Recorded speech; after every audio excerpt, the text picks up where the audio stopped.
I'm Barry Rushton and welcome to Speak Up, the television arm of Freemasonry in New Zealand. We have a great show for you tonight. Our special guest this evening will be David Weatherley, a fine New Zealand actor. I'll also be talking to Morrin Cooper, an ex-mayor of Howick, and we'll close out the show with Graeme Houston, who will give us another example of Freemasons from history. My special guest this evening is David Weatherley. David, it is an absolute pleasure to have you here this evening. It's a pleasure to be here. Oh, you're a wonderful guy. To most people out there, they know David's face. David was a wonderful actor, and the one that a lot of people really... was? Oh, I'm sorry, is. I take that back. I take that back. With Lord of the Rings, we saw you in Lord of the Rings. I'll come back to that a bit later. Mm-hmm. But you and I have been friends for a while. Oh yeah. And I know when I drive in the car, I hear that great voiceover from you, the one that's current at the moment called Mammoth. Yes. Oh, it is a great... Make it Mammoth. I just love it. You see, the funny part about you, you were born in England, right? And about at age 16, you went to Canada. Yeah. That's right. That's what I 17. 17. I just turned 17. I take that back. And there you joined the army. That's right. And so you're in the Canadian Army. Yeah. That's military police. Military. Ah, I see. Mm. How did you talk your way into that? Well, 17 years old, riding motorbikes, being a policeman, shooting machine guns. Was fun. Was fun. What more could a bloke ask for? I'm with you, I'm with you. Yeah. But then, in the early 60s, 61, I think, you came to New Zealand, right? Yeah. So what dragged you away from a lifestyle of fast racing bikes and machine guns? Well, it was actually to continue that. Ah. My commanding officer in Vancouver offered me a commission to become an officer. I was only a sergeant. And when we applied, I couldn't go to the academy back east, and I couldn't go to university because I was too old at 22. So made inquiries. All I could become was a short service officer, which meant I would never go beyond the rank of captain. So made inquiries, and if I joined the New Zealand Army, they'd take me on and send me off to military academy or university, which was my choice. And so I came here. What happened? Did you decide that you wouldn't do it, or? I came here. I brought a motorbike with me. Of course. One of the things I wanted to do, and within 7 days I ended up in Middlemore Hospital, smashed to pieces. Boom. Boom, boom. Wow. And so, what happened then? Tell me more. Oh, well, my life up till then was skin diving, weightlifting, riding motorbikes, shooting guns, all these terribly physical things. Chatting girls, I'm sure. Chatting girls, chatting up girls.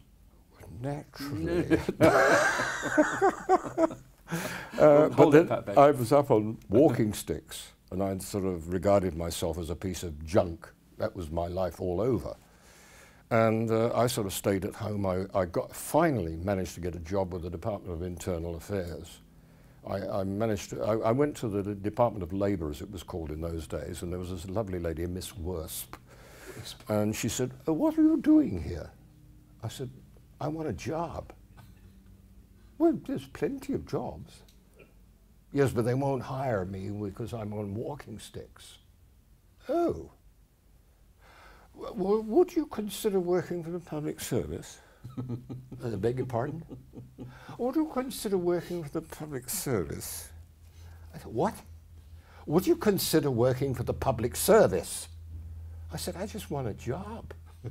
So next thing I found myself as Wargraves officer or gaming officer for the Department of Internal Affairs. Wow. I stuck that for a couple of years. I had to have some more surgery on my leg. Then I went to a firm of stockbrokers, and at that stage my mother was mixed up in amateur theatre in Mount Eden, and one night she said to me, "Oh David, I'm off to a play reading, why don't you come with me, get you out of the house?" So I went along and we sat around, and I looking morose at everybody. I didn't know anybody, I didn't want to know anybody. And somebody said, "Oh, Jack hasn't turned up." "Oh, never mind. You'll read, won't you, David?" No. And that's all jacked up. It was already jacked up, you know. Your mother, right? My mum. Did your mother fess up to it at some stage, or she? Well, I sort of rather gathered. I rather gathered. So then, did you say, "Wow, I kind of like this"? No, they said, "Oh, well, why don't you do the part?" Wow. And I said, oh, well, how do I do it on walking sticks? They said, we'll cross that bridge when we come to it. And of course I threw the walking sticks away. I was perfectly all right, I could walk. And they gave me that job, Willard the Marshal in the Crucible, Arthur Miller's Crucible, and also to understudy the lead, Proctor. Because Proctor was, at that stage, Dave Andrews, who was a reporter with the Star, or, yes, it was the New Zealand Star, Auckland Star. And he quite often was off at court and couldn't attend the rehearsals. So I had to understudy him. Incredible. So I had to learn Proctor, which is the lead, plus play my own part. And I got the bug. I got the bug. You see, there's something, you know, we hear stories about people who have natural talent, not necessarily in acting, it could be in sports or something like that, and those people would never necessarily blow their own trumpet like perhaps you wouldn't yourself, but you must have had this absolute natural ability to take on a character, to be entertaining, to actually be confident. I think it stems from something less than confidence. No, was it Tony Hopkins? I read his biography, and he said, a little Welsh man, you know, a little wee chap, and he was always tormented at school. Well, I was very tiny at school. I mean, I was born just before the Blitz. We were bombed out in 1940 in the Blitz in London, and very little food, very little nutrition of any sort. And so I was very, very stunted, very tiny, and I was bullied at school. And the only way to get out of it was to make a fool of yourself. I actually rolled down stone steps to make people laugh. Things like that, absolutely ridiculous. Tony Hopkins said he had his head stuffed down the toilet and then the toilet flushed. That sort of thing. And that's how he started. Wow. You know, anything to defend yourself from being bullied. Wow. And that's it. And then of course, we were brought up without television. There was no television? What's that?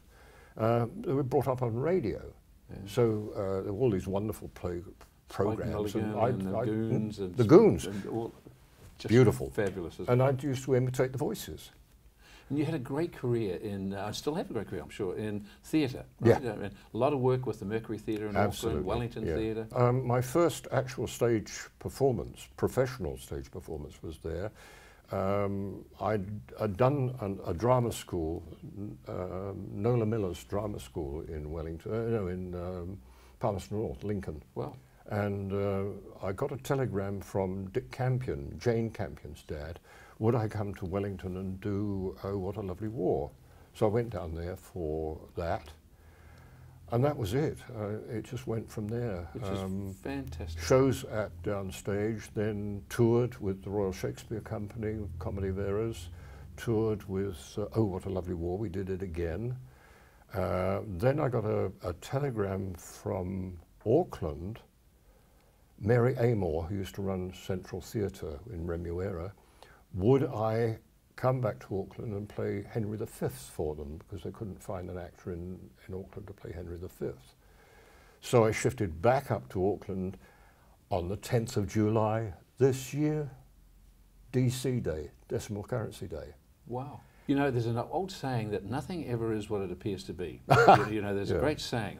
And so the Lord of the Rings that you did in 2001, you were Barliman Butterbur, I think it was, and he was the keeper of the inn. That's right. The prancing pony, I think that's it was, right? That's the one. So, I mean, was there, I mean, to be involved with that, to be there, I mean, to every person who's not involved would give their hinds teeth to be on screen, in the background. But there's a lot of sitting around, but it must have been fun though, right? Was it? It was, must have been fun. Yeah, it's like the whole acting thing. The rehearsals are a bore. Yeah. You learn. It's like masonry. The practice nights are a bore. You go through the ritual, you learn, that sort of thing. But it's the performance that you aim for at the time. And that was the great thing, was aiming for the performance. Now, David, I know that you've not long been a Freemason. I think it was '93, and I mean I was from '96. But you've been through. But you have. You were my candidate. That's quite so. I remember you coming to my house and saying, and that's when I was interested. I mean, like a lot of people, they just had an interest and they wanted to do. And you said, well, let's follow it up. Yeah. But the thing that that I have not done, which you have, is that there are a number of different other orders in Freemasonry that people can join, which is fine. And I know you've had a great deal of enjoyment out of the Knights Templar aspect of it. Yes, very definitely. Tell us a little bit about that. I know you're allowed to talk about it, so tell us a little bit about what attracts you to the Knights Templars more so than just basic Freemasonry. I think one of the main things that's made me an actor, made me a soldier, was getting dressed up in a costume and spouting lines. Now, with the Knights Templar, we don't wear just suits and things like that. We wear the full gear with swords and all sorts of things. Big red cross. Oh yeah, big red cross on it and everything. The thing that attracted me was the history. When I joined Freemasonry, that was the main thing that interested me, was the history and the background of it all. And at one stage I got really hooked on the connection between Freemasonry and the Knights Templar. It all came about because there was a series of books. Now, they're pretty controversial in Masonic circles as to how much fact they have.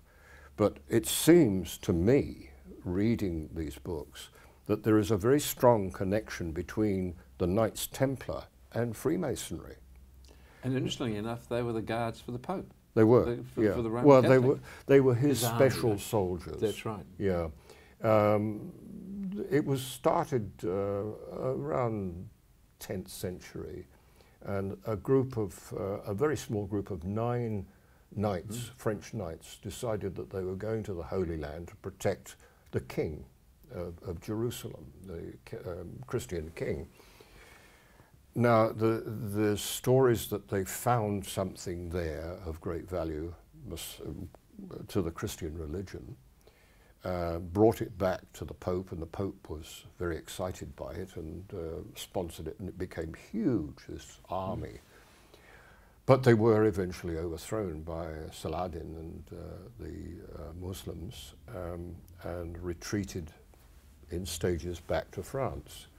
Then they fell foul of the King of France because he owed them so much money. That's right. So he had them, by nefarious means, excommunicated.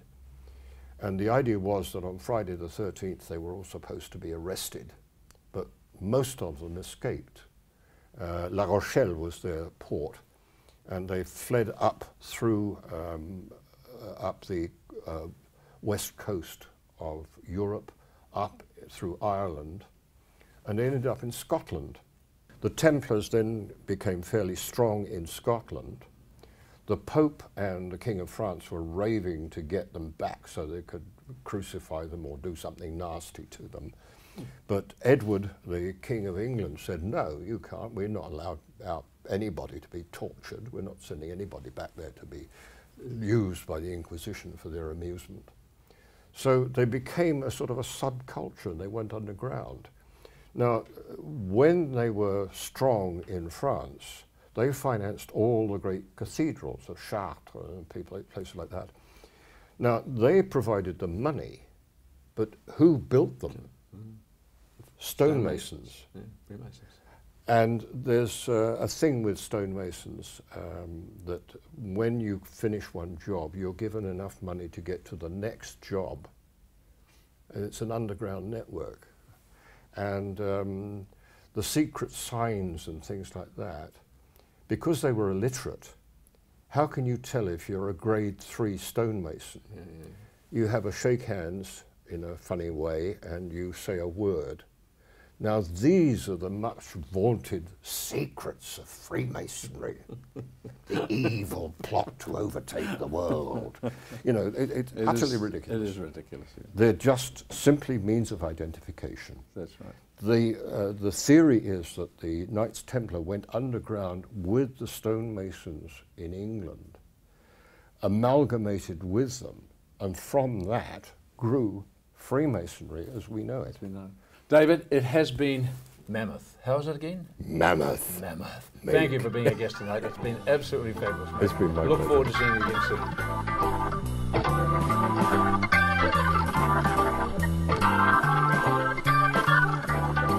My second guest this evening is Morrin Cooper. Hello, Morrin.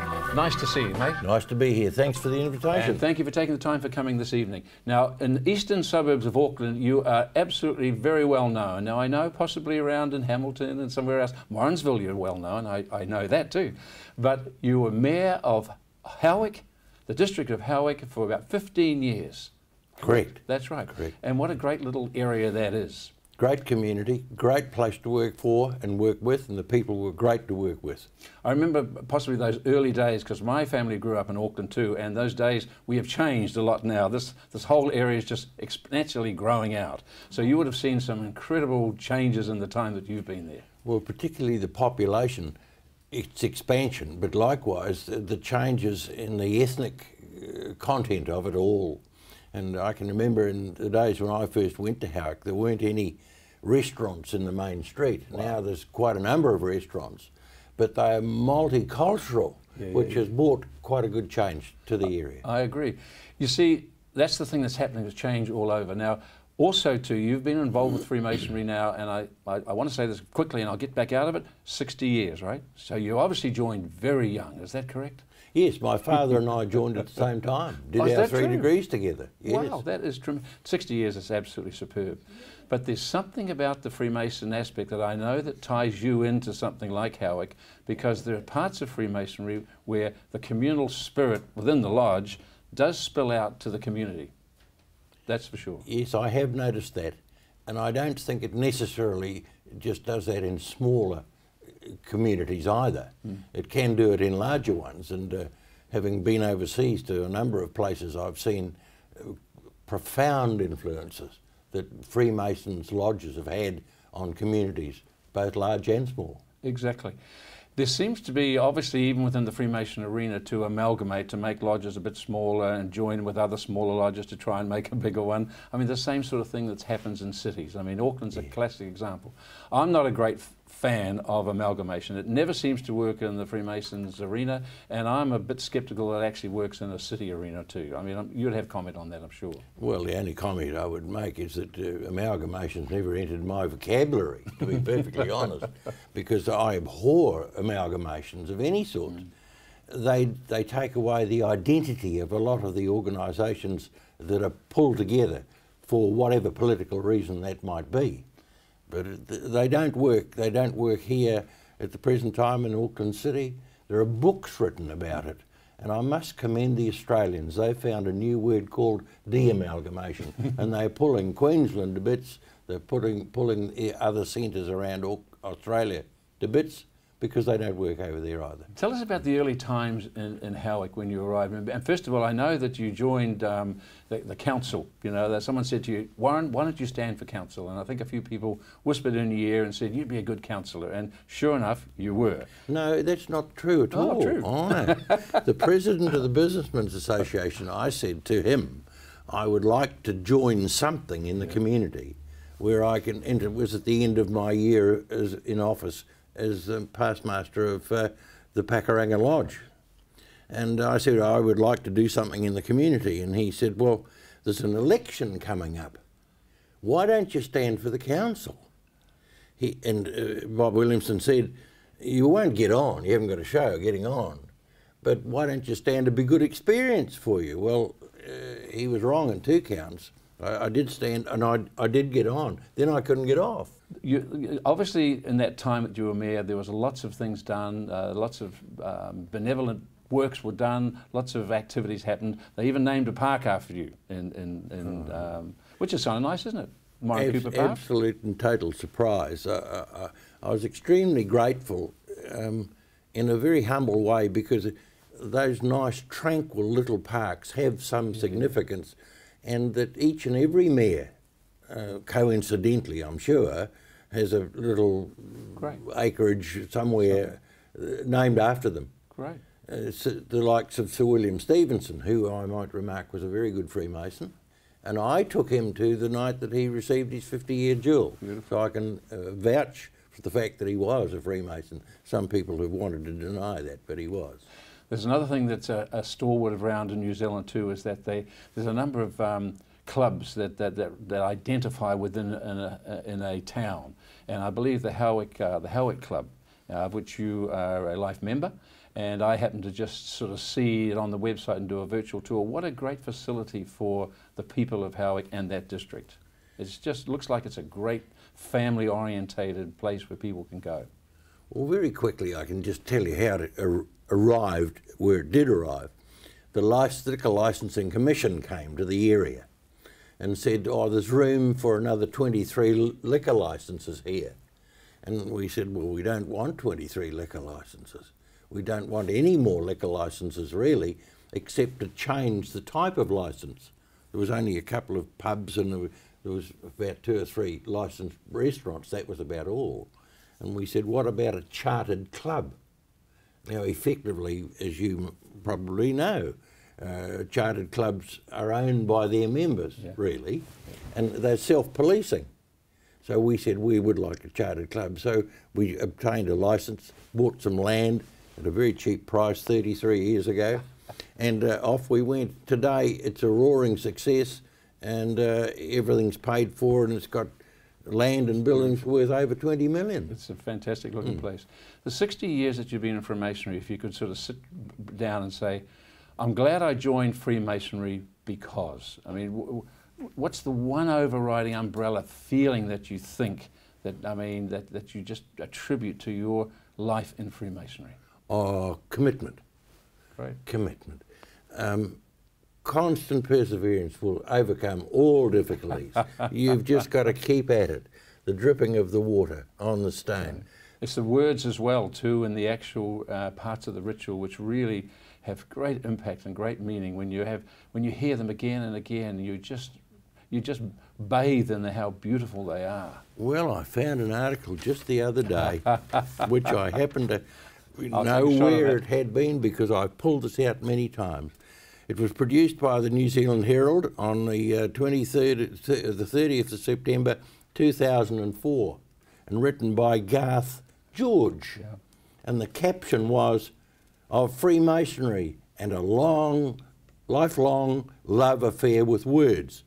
Now, Garth George was not a Freemason, his father was. Yeah. And his father used to walk around the house reciting the ritual that he had to learn for his lodge. And the son heard those words and actually admired what the language was that Freemasons spoke to each other. And I emphasise it wasn't bad language either, it was good language. Fantastic language. And it was educational language. And it's still used today. It's been used since, as you probably know, the 16th century. Yeah, superb. And there's not enough of it. I agree. Morrin, it's been great having you, my friend. Thank you very much for taking the time out and coming this evening. Of course, thank you. Look forward to seeing you again. I'd love to talk to you about another story on wooden boat building, but we'll talk about that our next time. Okay? It's been an inspiration to be here, and thank you very much for having me. It's been great having you. Thank you again.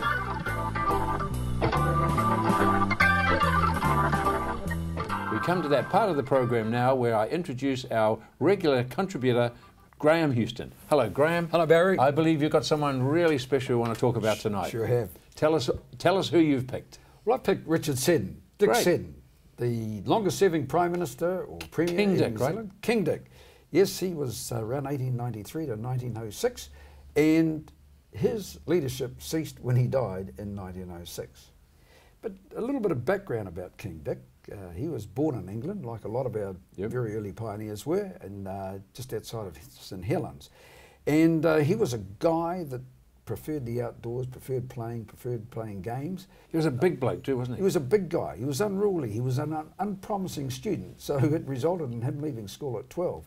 And after probably a bit of a checkered working early life, he managed to put in a 5-year apprenticeship. He set sail for Australia, and he went out on the, paid his own passage to go to Australia, and ended up working for the government railways workshops in Williamstown. And he did that for a while, and then decided to try his hand at gold prospecting in the Bendigo goldfields. So how did he get into politics? Is that where he went then? Well, he got into politics.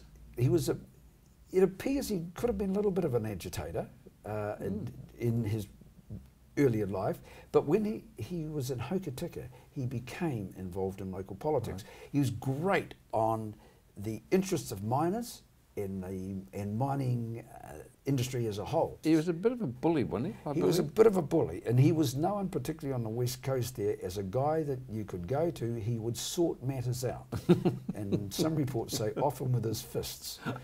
He became a very successful Prime Minister from New Zealand. He became... when I say success, talking about being re-elected. Nobody's ever done it like he has. No. But he did join a lodge, didn't he? He joined the lodge of, I think it was Hokitika. Hokitika, yes. And he was also Grand Master of New Zealand. He's Grand Master. For 2 years. 30 years after he became a Freemason, he became Grand Master of the Freemasons in New Zealand. And there are numerous photos around of him proudly wearing his full regalia. Quite so. And he seemed to do this on whenever the occasion allowed. And there's a couple of interesting stories about Dick Seddon that are very relevant today. And I believe that it was Dick Seddon's sister, Phoebe, married a Bill Cunliffe, a William Cunliffe. Cunliffe, wow. They had a son, also called Bill, who had a son called David, who became the Labour Party MP in New Zealand, which made Dick Seddon the great-great-uncle of David Cunliffe. And the other interesting story concerns one of his cabinet ministers, a guy called Sir Alfred Cadman. This is a great story. Yeah, I like and it. Sir Alfred Cadman was the great-great-grandfather of our current Grand Treasurer. A friend of you and me. Yes, who is Mike Cadman. Mike Cadman, lovely bloke. Now, when Sir Alfred Cadman died, they had a service in Auckland. And I think if you go back to the archives of the old Auckland Star, you'll find on the front page photos and a record of this particular service. Dick Seddon was very much to the forefront on this. In fact, after they had completed formalities in Auckland, they took the body of Sir Alfred Cadman, Dick Seddon and the mourners down onto a barge in Auckland and sailed it across to Coromandel. And there is a photo that used to hang in the lodge rooms of Coromandel, now in the Coromandel Museum, of Dick Seddon in full Masonic regalia, Grand Master regalia, leading all the Masons in regalia, escorting the body up the main street of Coromandel. Well, a great choice, Graeme. Time's up, mate. Thank you very much. What a wonderful choice. Thank you. Well, that's our show for this week. Thank you for tuning in. If you'd like to know a bit more about Freemasonry, please feel free to go to Freemasons New Zealand, that's freemasonsnz.org, or call the telephone number. Thanks again for tuning in. We'll see you next week.